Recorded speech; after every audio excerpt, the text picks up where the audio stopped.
السلام علیکم ورحمۃ اللہ وبرکاتہ۔ آج کا سبق ہم سورۃ البقرہ کی آیت نمبر 271 سے شروع کرتے ہیں۔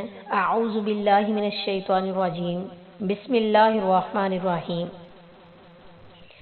ان اگر تبدوا الصدقات اعلانیہ دو تم خیرات، فنعم تو اچھی بات ہے، ہیا یہ، وَإِن اور اگر تخفوها تم اس کو چھپاؤ، وَتُؤْتُوهَا الْفُقَرَاءَ اور اسے تنگ دست کو پہنچاؤ، فَهُوَ تو وہ خیر لکم بہتر ہے تمہارے لیے، وَيُكَفِّرُ اور دور کرے گا، عنکم تم سے، من سیئاتکم تمہارے کچھ گناہ، واللہ اور اللہ تعالی، بما تعملون جو کچھ تم کرتے ہو، خبیر باخبر ہے۔ اگر تم صدقے ظاہر کرو تو یہ اچھی بات ہے، اور اگر انہیں چھپاؤ اور انہیں محتاجوں کو دے دو تو یہ تمہارے لیے زیادہ اچھا ہے، اور یہ تم سے تمہارے کچھ گناہ دور کرے گا، اور اللہ اس سے جو تم کر رہے ہو پوری طرح باخبر ہے۔ ان تبدوا الصدقات صدقۃ کا لفظ صدق سے نکلا ہے، یعنی وہ مال جو آدمی صدقے دل سے خرچ کرتا ہے۔ عموماً یہ فقط نفل صدقے پر بولا جاتا ہے، لیکن بعض اوقات فرض صدقے پر بھی بولا جاتا ہے، جیسا کہ فرمایا انما الصدقات للفقراء، سورہ توبہ کی آیت نمبر 70۔ صدقات تو صرف فقیروں اور مسکینوں اور ان پر مقرر عاملوں کے لیے ہیں، اور ان کے لیے جن کے دلوں میں الفت ڈالنی مقصود ہو، اور گردنیں چھڑانے میں، اور تاوان بھرنے والوں میں، اور اللہ کے راستے میں اور مسافروں میں خرچ کرنے کے لیے ہیں۔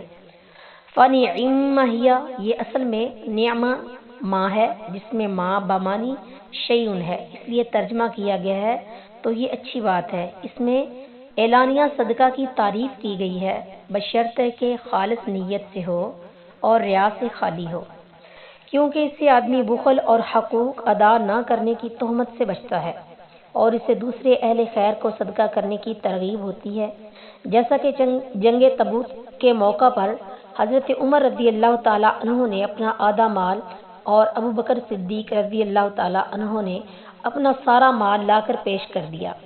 اسی طرح دوسرے صحابہ نے بڑھ چڑھ کر صدقہ کیا۔